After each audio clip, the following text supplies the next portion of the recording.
আজকে আমাদের রান্না হচ্ছে আমার খুব প্রিয় একটা রান্না, দেশি চিকেনের কষা আর ফ্রাইড রাইস। কার কার খেতে ভালো লাগে? আমরা কিন্তু খুব আনন্দ সহকারে তৃপ্তি করে খেয়েছি।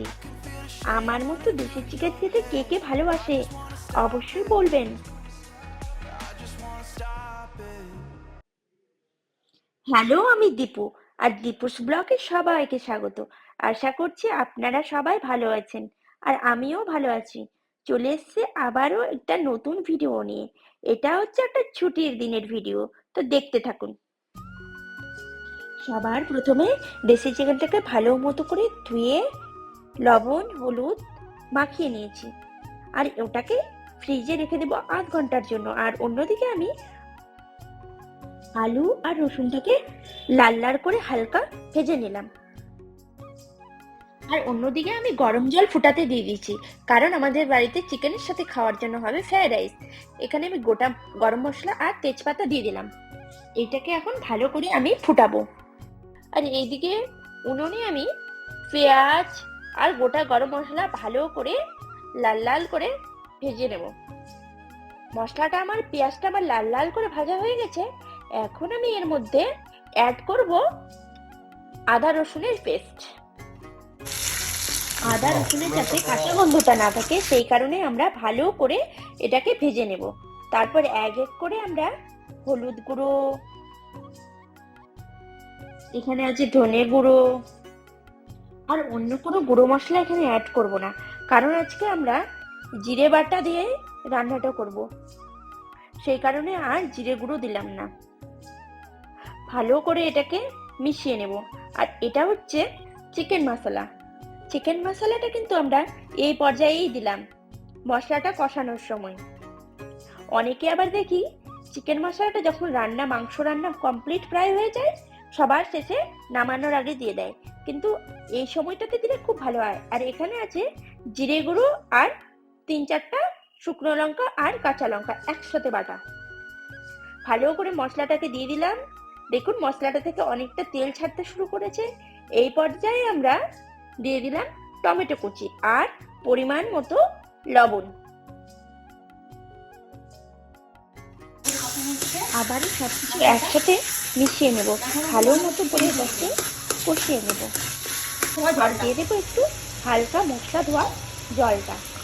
এটার সাথে ভালো করে এই মিশ্রণটাকে এখন আমরা মিশিয়ে নিচ্ছি।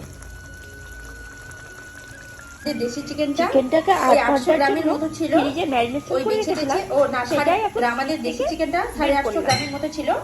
ওই বেছে 800 গ্রামের মতো এখানে আছে। যত পরিমাণে চিকেন তত পরিমাণে মশলা। আজকে পুরো ধাবা স্টাইলে রান্না বেরিয়ে গেছে না? দেখেই মনে হচ্ছে খুব সুন্দর হয়েছে। ভালো উঠে গেছে। আমাদের ফ্রাইড রাইসের জন্য একদম জল গরম হয়ে গেছে, টকবক করে ফুটতে শুরু করেছে। এখন আমরা এই পর্যায়ে আমরা ফ্রাইড রাইসটা দিয়ে দিলাম। আর মশলা তো আমাদের ভালো মতো করে কষানো হয়ে গেছে। তবে আমার মা বলে মশলাতে যতটা আমরা কষাবো ততটাই নাকি আরো বেশি স্বাদ হয়। দেখুন সুন্দরভাবে আমরা এখানে মাংসটাকে অ্যাড করে দিলাম। আর এখানে আমরা ফ্রাইড রাইসের জন্য বাটারে এক এক করে কাজু কিশমিশ ফুলকপি বিনস গাজর মটরশুঁটি সবগুলোকে একসাথে হালকা হালকা করে আমরা ভেজে নেব। মাংসতে পুরো জল দিয়ে দিয়েছি, জল দিয়ে ভালো করে মাংসটাকে সেদ্ধ করে নেব। জানেন তো দেশি মুরগি একটু সেদ্ধ করতে একটু বেশি টাইম লাগে, আর এদিককার দেশি মুরগি তো প্রচুর পরিমাণে লাগে, জানি না কোথা থেকে এরা নিয়ে আসে। আমরা দেখেছি যেদিন আমরা দেশি চিকেন রান্না করি সেদিন মিনিমাম 2.5 ঘন্টা লেগে যায়।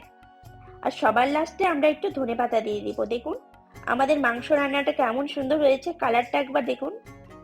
খুব ভালো হয়েছে জানেন তো, মাংসটা খুবই টেস্টিও হয়েছিল, আর ফ্রাইড রাইসের সাথে খেয়েছিলাম তো অনেক সুন্দর হয়েছিল। আর সবার শেষে গরম মশলা দিয়ে আমরা এটাকে নামিয়ে নিলাম। আর দেখুন আমাদের ফ্রাইড রাইসটাও কি সুন্দর ঝরঝরা হয়েছিল। কার কার ফ্রাইড রাইসের সাথে চিকেন কষা খেতে ভালো লাগে কমেন্ট করতে ভুলবেন না কিন্তু।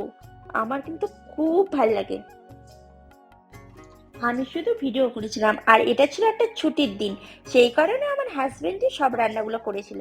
ওর রান্না খেতে তো আমার খুবই ভালো লাগে, আগেই তো বলেছি। আজকে প্রথমেই আমরা চলে গেল স্টিলের একটা থালায় আলু, খাবো, সেই কারণে একটা রসুন আর কিছুটা স্টিলের থালিটাকে মাংস। আমি সাজিয়ে নিচ্ছি। দেখুন, সবার প্রথমে ফ্রাইড রাইস দিয়ে দিয়েছি, তারপরে একটা গোটা আলু, তাহলে রসুন আমরা খাওয়াটা আর স্টার্ট করি। মাংস দিয়ে দিলাম। চলুন, ভিডিওটা তাহলে আজকে এখানেই শেষ করছি। দেখা হচ্ছে আবার একটা নতুন ভিডিও নিয়ে। ভিডিওটা ভালো লাগলে লাইক, শেয়ার, কমেন্ট আর সাবস্ক্রাইব করে দেবেন আর আমার পাশে থাকবেন। Thank you.